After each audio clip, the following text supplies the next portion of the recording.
Well, tomorrow's Memorial Day, right?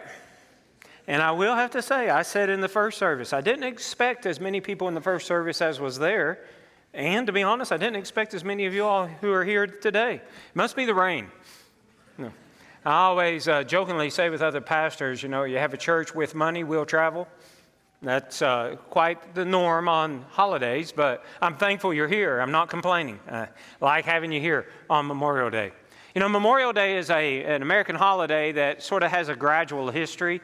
After the Civil War, there were some ladies in some of the southern communities that decided they were once a year going to actually decorate the graves of soldiers from the Civil War in memory of them. It began to spread from town to town and eventually spread into the north quickly. And before long, all over the country, different days were set all over the place until 1971. That's when the U.S. Congress got involved and said, we're going to systematize all these dates into one date. And that is the last Monday of May. And guess what tomorrow is? The last Monday of May. That's right. So tomorrow is Memorial Day. Now, Memorial Day began by remembering Civil War soldiers who had died in that particular war. It quickly expanded to remember all American soldiers who had died in all of the American wars at that time and continues sort of that way. Eventually, in the 20th century, it got to the point where we weren't remembering only soldiers who had died. We began to remember people in our own families and all who had died that we want to remember. And that's why in all cemeteries, you have people taking flowers and all that kind of stuff, not just military cemeteries. And so that's sort of the brief history. Now, when I prepare a message, and I know there's a holiday, I'm like, okay, Lord, is there any tie-in between the holiday and the message and things like that? And God works in my mind in some weird ways sometimes. But this week, he was saying, yes, there is a tie-in. Soldiers who go off to war, many of them actually sacrifice their lives for our political freedom here in America, and we give thanks for that. But their fellow soldiers, many of whom were in the trenches side by side with them, lots of times when they come back from war, those who survived and their buddies did not, lots of times they have something called survivor's guilt. Do you all know what that is, survivor's guilt? It's the ideal in their minds that I was side by side with my buddy in that battle, and that bullet came and hit my buddy, and he died. It could have just as easily hit me. Why did it not hit me and him survive, but it hit him and I survived? And it's this back and forth in the mind of soldiers who have been in war, who've had friends, close friends die right there on the battlefield with them. And they almost feel guilty for surviving. I had a widower tell me after last service, he said, the same thing can also happen when as a spouse you survive your spouse. And you're like, my spouse should be the one alive and I should be the one who died. And it's this emotional feeling of survivor's guilt. Well, that being the case, it opens up the question that I've heard all of my life. Why do bad things happen to good people? Have you ever asked that question? Why do bad things happen to good people? Now, a lot of people will take this question and they'll go to the extreme. And we even do this a lot. When bad things start happening, we will say, God, what have I done to deserve this? Well, you see, that's a philosophy. That's a theologically based philosophy. You think that every time something bad happens, it's because you or the person experiencing the bad has experienced it. Now, that's one extreme. The other extreme is the other thing. God, why did you do this? That is the belief that God is a capricious, just sadistic kind of God that just sort of goes around zip, zip, zip, zapping people just because. Well, you see, both of those are extremes that are not biblically founded. In the Bible, we understand a very simple truth that we need to store in our brains for when the bad times come to us and our families. And that is, because of human sin, this is a fallen world. And because it is a fallen world with fallen people, there's a lot of bad things that happen, not just to worldly people, but a lot of bad things happen even to God's people. Now, the hope is not that we can eliminate all the bad things happening in this fallen world, because that's not going to happen. Our hope is when we are with the Lord forever in heaven. And we understand by faith, then all the wrongs will be made right.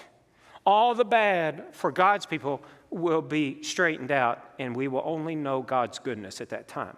But until then, we need to rightly and biblically understand, bad things may even happen to me, and it may not be because I've done something wrong. It may just be because it's a fallen world. And that's what I want us to understand. Survivor's guilt is, why did I survive? He or she didn't do anything to deserve it more than me.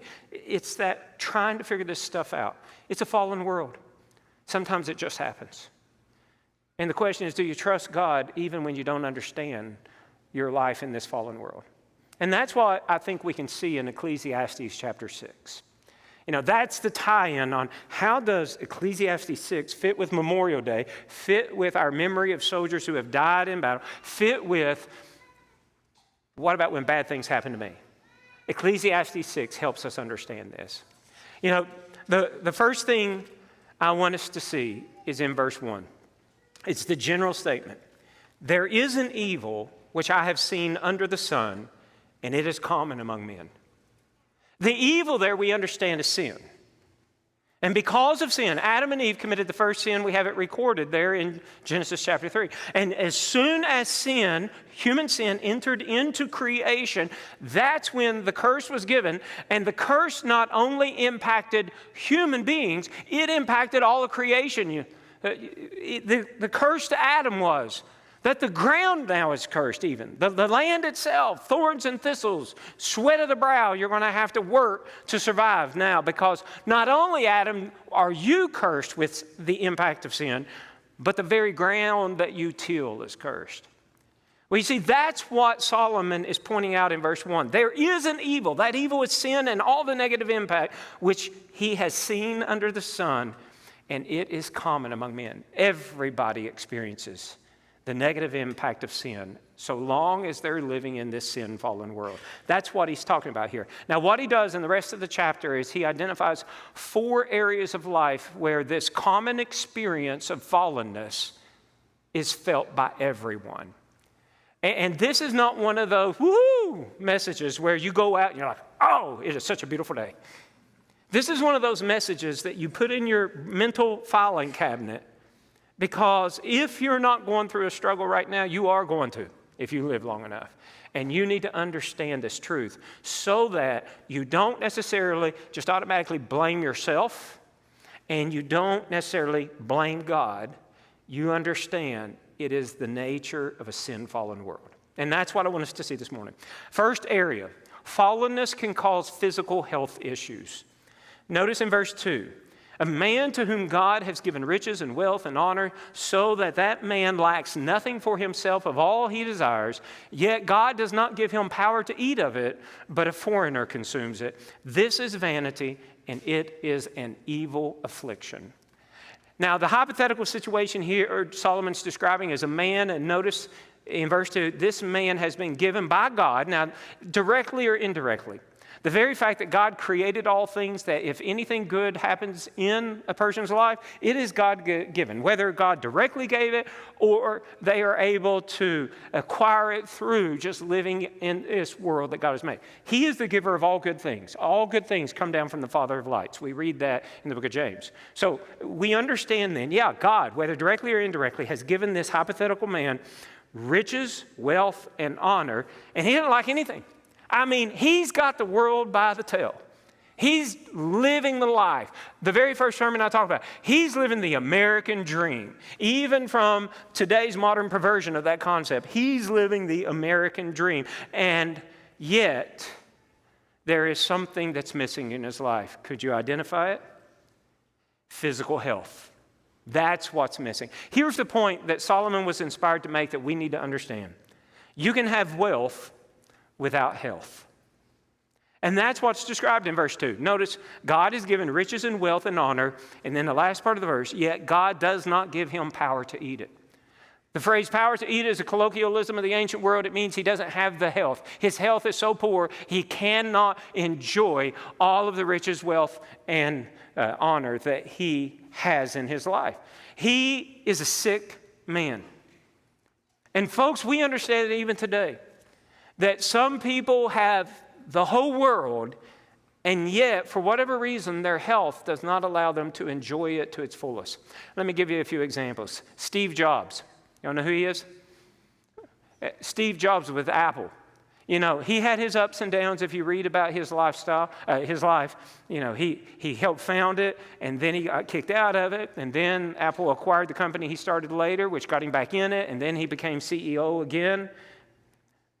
But when Apple was at its peak, when Apple was producing the iPhone and the little nanos and all that kind of stuff, when it was at its peak, Jobs was at the head of the company.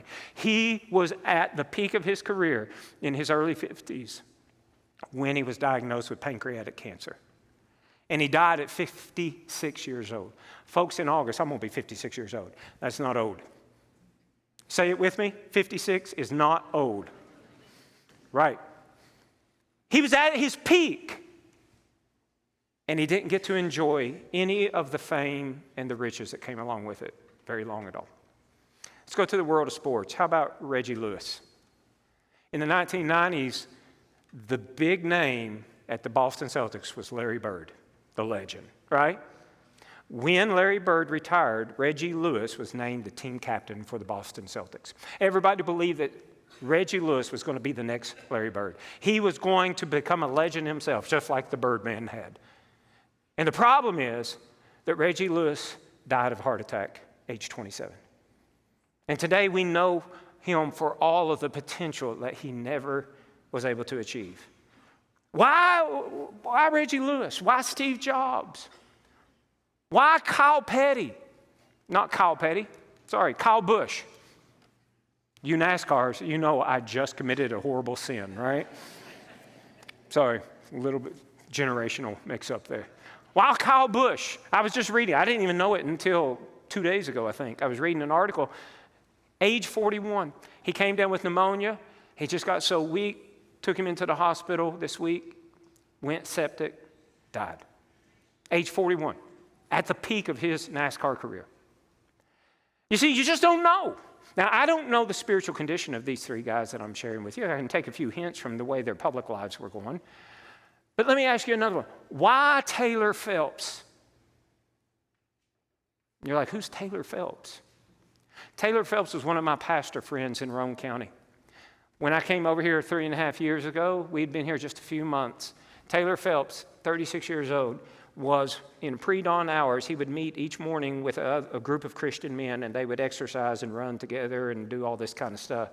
Each morning, it was a different one who would lead the calisthenics and things like that. This particular morning, it was Taylor's job to lead the other men in the exercises. And right there in the grassy part where they were exercising, he fell over dead of a heart attack. 36 years old. A faithful pastor, a very patient pastor, with a church that he was working with a few people I would have liked to have smacked. He was a faithful man of God that had pastoral patience and love for his congregation, even when they were, some of them, not all of them, just a handful of them, were not very lovable. Why Taylor Phelps at 36 years old? Why not Marty? Why not another preacher? Why Taylor? I don't know. It just happens that way. You know people that they're at the peak of their lives and their health collapses, sometimes to death, sometimes to, basically paralysis or inability to do things. And that's the nature of a fallen world. And some of you all may be dealing with some health issues. And you're like, why, God? Well, the Bible gives us an answer. I'm not going to say that it's a cuddly answer. But it's a real answer, and the fact is, this is a fallen world, and we are fallen people, and bad things happen even to God's people, just like it happens to worldly people. Now, the only difference is we got the hope of eternity, that whatever our physical malady is on this side of eternity, it will be no more when we are with the Lord, never to experience physical health issues again. And there's where our hope is that sees us through the days. Last service, there was Ann Thompson Today was the first day in months, maybe over a year, that she's been in our services because she's been dealing with some very unusual health issues. Kathy Oldham came in, was sitting over here on this side. Her husband, Tim, in 2 days is going in for a major surgery again. There's Joyce Thompson, who is in the hospital right now awaiting open heart surgery on Tuesday. We've got a prayer guide that's got people in here, Lee Abels and others. Good, godly people. Why are they dealing with all this stuff? Did they do something wrong? Well, that's what Job's friends said. And the answer for Job was no, they didn't. He didn't necessarily do anything wrong. It's just what God has seen and permitted. Job's wife thought God was just being mean. Curse God and die, she told Job. Job understood. I've trusted God in the good times. I want to trust him in the bad times. That's why Joyce's Facebook post that Becky read to me as we were driving back from East Tennessee yesterday, it said, I got a home to go to, either in Hampshire or in heaven. And I'm like, there's the right attitude. Even in the middle of the physical maladies, trust God. But it's not just physical maladies. Secondly, fallenness can cause mental health issues. Look at verses 3 through 6. If a man begets 100 children and lives many years, so that the days of his years are many, but his soul is not satisfied with goodness, or indeed he has no burial, I say that a stillborn child is better than he. For it comes in vanity, talking about the stillborn child, comes in vanity, just a breath, and departs in darkness, never even saw the light of day, died in the mother's womb in the place of darkness. That's what Solomon is describing here. Though he has not seen the sun or known anything, this child, this stillborn child, has more rest than that man who has everything. Even if that man who has everything lives 1,000 years twice, but has not seen goodness, do not all go to one place. Now, what Solomon is describing here again is another man who has everything the world has to offer. In the first verse there I read for you, he has 100 kids. Now, I know today we're like, oh my goodness, 100 kids. I had 3. I can't even imagine 100. And we may look at that as a bad thing, but in the ancient world, the more kids you had, the more you were understood to be blessed by God. And he's going to live many years with those 100 kids. The more years that you live, the more blessed by God you were perceived as being. So this man was an exceptionally blessed man with 100 children and living many years. And notice, though, in the third part of verse 3, the mental attitude. His soul is not satisfied with goodness. Now, notice it doesn't say his lust. It doesn't say his desires. Now, that would be very selfish, sinful. It says his soul. In the Greek, the word soul right there, it's suke. It's psyche. It's the mental, emotional part of the human being. And it's saying right here that even though he's got everything that could be imagined, his inward being, his emotions, just can't appreciate it, can't be satisfied. Now, we would call this, in modern vernacular, we would say he was depressed. He was a man who had what the world saw as everything, and yet he was depressed. Now, I've never gone through a deep, dark depression, but people who have that I've talked to said it is unbelievably difficult. That's what Solomon is describing right here. And the truth we need to take from this is that you can have desirable experiences with depressed emotions. And remember, we're not talking about just worldly people. We're talking about godly people as well. You can have everything going right, and your emotions just cannot enjoy it because of some type of suke, some kind of mental health issue like depression. And that's what he's describing. If a man begets 100 children, that's supposed to be wonderful, and lives many years, that's wonderful. But his soul, his suke, is not satisfied. Notice the hyperbole in verse 6. Even if he lives 1,000 years twice, 2,000 years. Again, the more years you live, the more blessed you're perceived to be. And 1,000 years twice is double the recorded longest life in the Bible. You know, before the flood, it seems like people, and this is biblical, theological understanding that before the flood, the environmental conditions of the world at that time allowed people to live far longer. But after the flood impacted all of environment, that the life expectancy crashed after the flood. Well, before we have records of how old people were able to live, and the oldest one recorded was who? Oh, you're all, I told the first service, I was like, man, you all know the Bible. I'm not sure about the second service. They're a lot younger than you all here in the first service. But remember, years is blessing. So I was trying to, weave the thread there, or the needle a little bit there. But here's the thing. Yeah, Methuselah, 969 years, longest.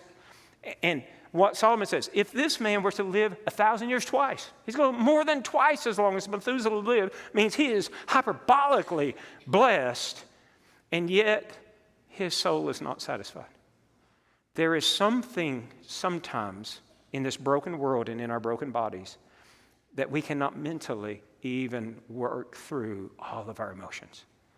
Some of y'all maybe have dealt with this. Some of you know people who have dealt with this, and it is a horrible experience. But it doesn't necessarily mean that you did something to deserve this, and it doesn't mean that God's just being sadistic and just wants to whack you. It means you've got a broken body in a broken world. And this is one of those struggles. Now, are you going to trust God in the middle of this emotional struggle or not? You see, even Solomon describes this idea of mental depression. It says that the stillborn child is even better than the person that deals with depression like this deep, dark depression. The stillborn child who never even sees the light of day, at least the stillborn child has rest. The soul of the depressed can find no rest, not even in blessings. See, we understand this to be true both from the secular and the sacred worlds. Howard Hughes, a very vulgar man, amassed a fortune, much of it out of vulgarity. But when he got older, when he was old enough that he should have been able to enjoy, from at least a worldly point of view, all that he had amassed, he became psychotic in the sense that he became germophobic and paranoid and isolated himself off from everybody and just, even from the world's point of view, never could enjoy all of the fortune he had amassed. Ernest Hemingway, a famous writer, at the height of his literary career, when he should have been enjoying all the accolades of the world, he was a man who for decades struggled with alcoholism, struggled with depression, and from a psychological point of view, mood disorders and things like that, to the point that when he should have been celebrating, he committed suicide. Robin Williams. Most of y'all know Robin Williams and how funny he was, and how, from the Hollywood point of view, he was at the pinnacle. And yet, he committed suicide as well, not able to emotionally handle the life that he had been given.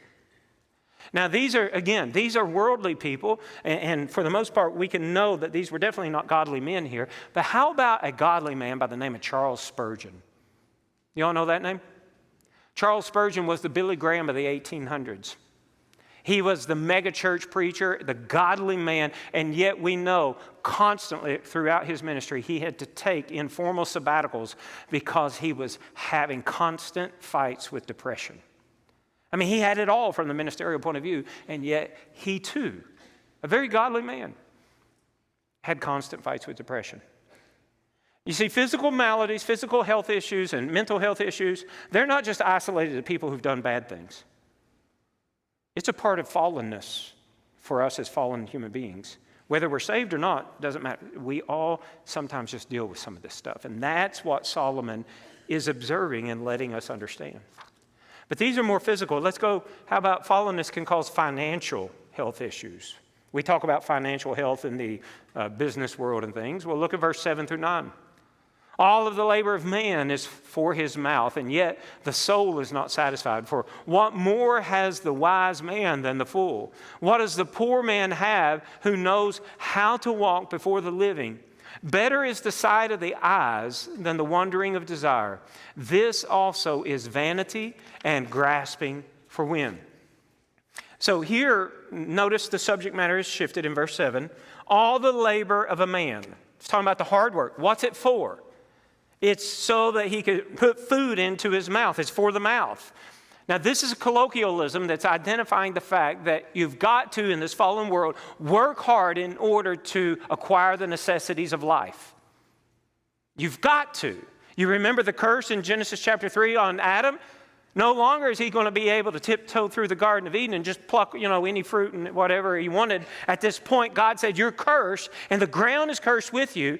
It's thorns and thistles, and by the sweat of your brow, you're going to have to work hard in order to get enough food to just survive. That's the curse of sin. And Solomon's acknowledging that fact. People, their labor, the labor of a man is just for enough food for his mouth in order to survive. And it's talking about the necessities of life. And notice in verse 8, it's not just for people the world says good people and bad people. He says this is pertinent to the wise man and to the fool, first part of verse 8. This is also pertinent in the last part of verse 8, to the poor man, and by implicitly we can understand, and the rich man. It doesn't matter what your life condition is.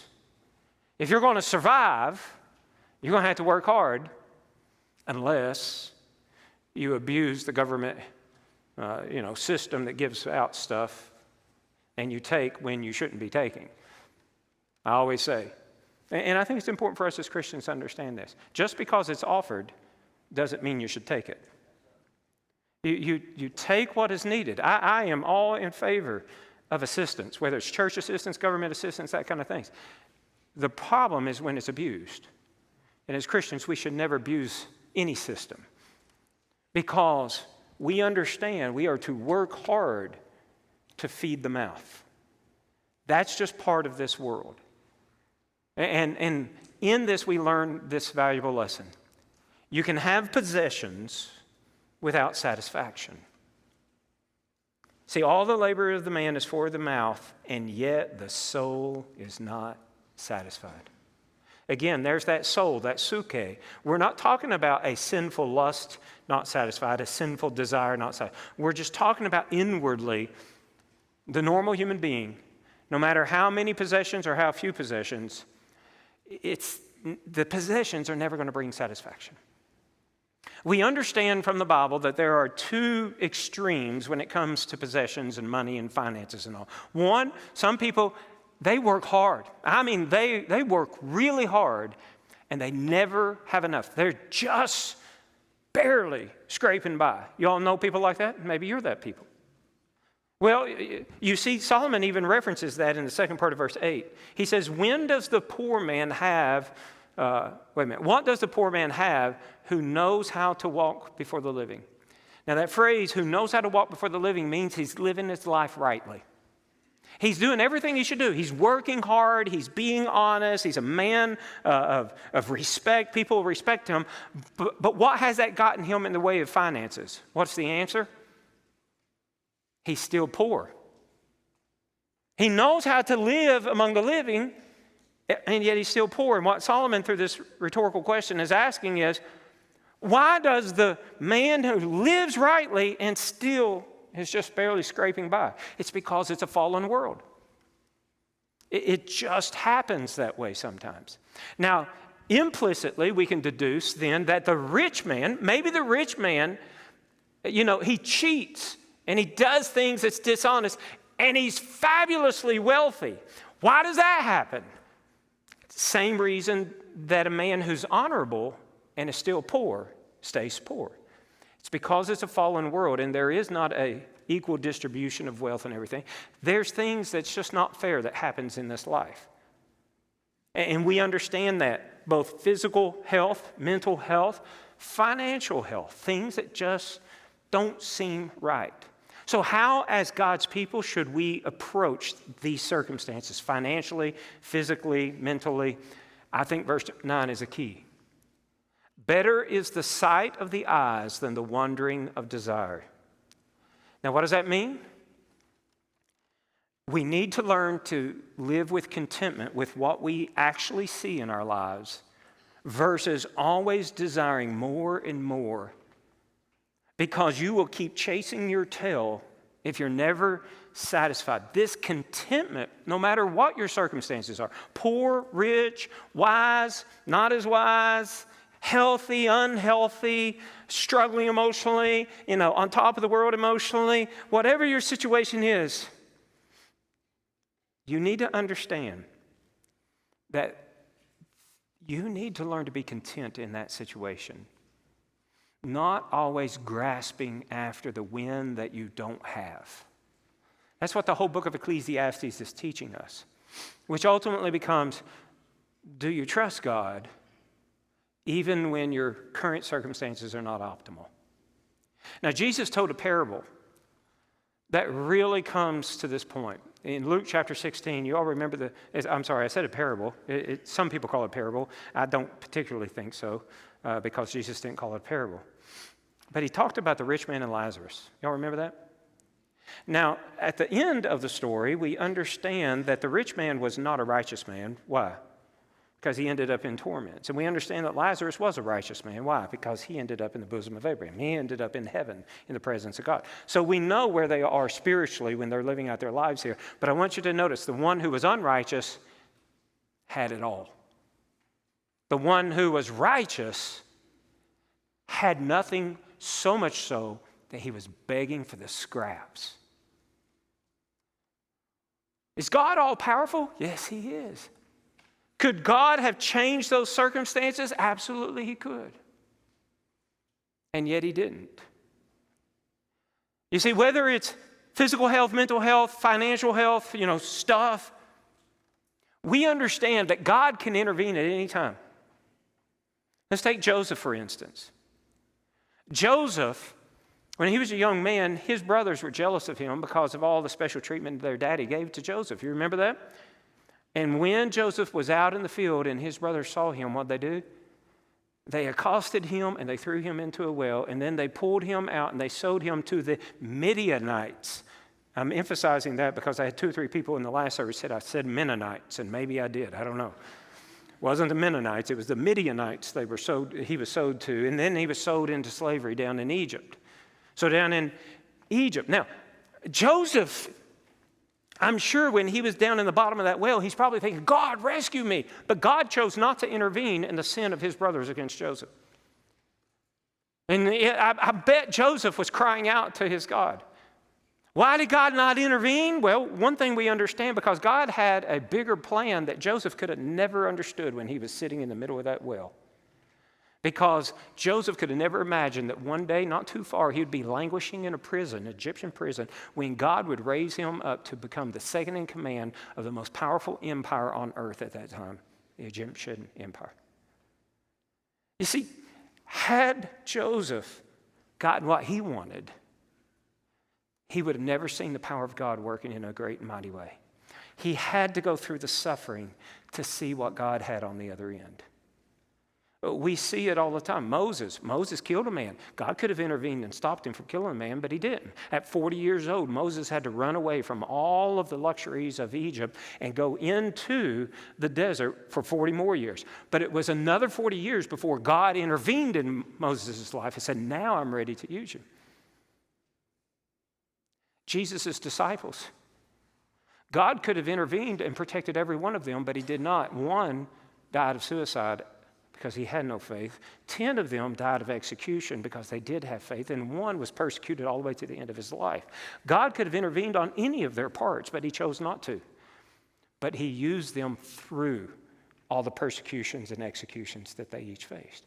God can intervene in your physical maladies. He can intervene in your mental struggles. He can intervene in your financial problems, but he may not. But what you've got to determine is, do I trust God's plan long term, or am I going to fight him in the short term? And that leads to the fourth and final area of life that we need to be aware of. Fallenness can cause spiritual health issues.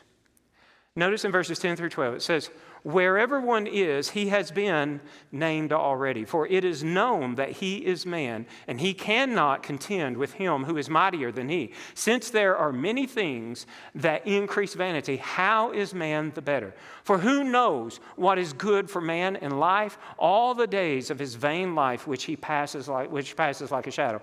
Who can tell a man what will happen after him under the sun? So notice in the first part of verse 10, it says, whatever one is. Now, the is there is talking about their current human condition right now. Whether that person is physically healthy or physically unhealthy, emotionally healthy, emotionally unhealthy, financially rich, financially poor, educated, uneducated. Whatever their condition is, notice it's already been named. Now that's a phrase meaning God saw it before you were ever a speck in your mama's womb. God knew exactly what the course of your life would be. Now you've got two decisions to make. You can fight with God or you can trust God. And I want you to notice when it comes to trusting God, you trust Him even in the difficulty. Here's the truth Solomon's trying to communicate. You can want to be God, but you're just man. You see, the heart of sin is saying, I know what God says, but I don't like it, and I'm not going to follow it. That's the heart of sin. And what we read here in verse 10, that man cannot contend with him who is mightier than he, that is God. Why? The third part of verse 10, for it is known that he is man. You must recognize who you are in the God-man relationship. He's God, you're not. And when you refuse to be content in all circumstances of life, but you're shaking your fist at God saying, why are you doing this to me? I mean, the one that clicks in my mind, in my first church I was pastoring, there was a guy that got mad at God because his 90-some-year-old grandmother died, and he'd been praying for her not to die. And I'm like, I didn't say this. I'm like, she's 90-some years old. And you're mad at God because she didn't get another year? And that's what happens when we have this idea. God is supposed to bless me in the here and now in every way possible. I'm mad because you... See, that's the temptation. Contending against God rather than trusting God. And even if you're dealing with a disease or you're dealing with some psychosis or you're dealing with, financial ruin, and you're going to have to choose. Are you going to get mad at God? Are you going to trust God that He'll see you through? And that's the last verse, two rhetorical questions Solomon asked. For who knows what is good for man in life? All the days of his vain life which he passes like a shadow. Who knows what is good? Joseph in the well, I guarantee you at that moment did not know what was the best for his life. He could have fought God in the well, or he could have trusted God all the way to the prison and then to second in command. Who knows what is good for you? You take what comes, trusting God. Second rhetorical question. Who can tell a man what will happen after him under the sun? When you're dead and gone, who feels like I can control everything even when I'm gone and I go to be with the Lord? And you strive to absolutely control every minute detail of your life. And you spend your whole life trying to do this. That's not the good life. The good godly life is a life who trusts, who understands the problems in this life is not because God is being mean. The problem is this life because this is a fallen world from human sin. And I've got to learn to trust God, knowing eternity is secure in Jesus Christ, but that doesn't mean He's going to rescue me out of every problem in this life. See, that's the fallacy of the prosperity gospel. You got enough faith, He'll rescue you. Problem is, every preacher who preaches it dies. It doesn't work because it's not real.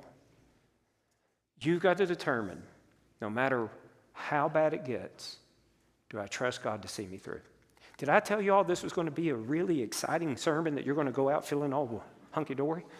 Or did I tell you this is one of those messages you need to file in your brain? Because if you're not going through it right now, and some of you are, but if you're not going through it right now, you will. And if you misunderstand life in this fallen world, you're either going to be greatly disappointed by God or you're going to be mad at God, and it's not because of God. It's because you have expectations of God that God never promised. And that's what I want us to be, ready no matter what circumstance. I'd like for you to bow your heads and just talk to the Lord. God, this is the situation I got going on. Or God, prepare me for the situation I cannot foresee yet. Help me to think rightly about the good life in a fallen world. And this morning, if you're not a child of God, you're in a very dangerous predicament because you have no hope in eternity. Like the rich man who had everything here on earth, you may get it for 70, as King James says, for 70 years. But when you die, you've got eternity with absence from God, which is the most torturous thing that could ever be imagined. The greatest gift is Jesus. Become my child, God says, by putting your faith in my Son. He's not going to rescue you out of every problem in this life, not until he brings you home to be with him in heaven. Then forever, we rest secured.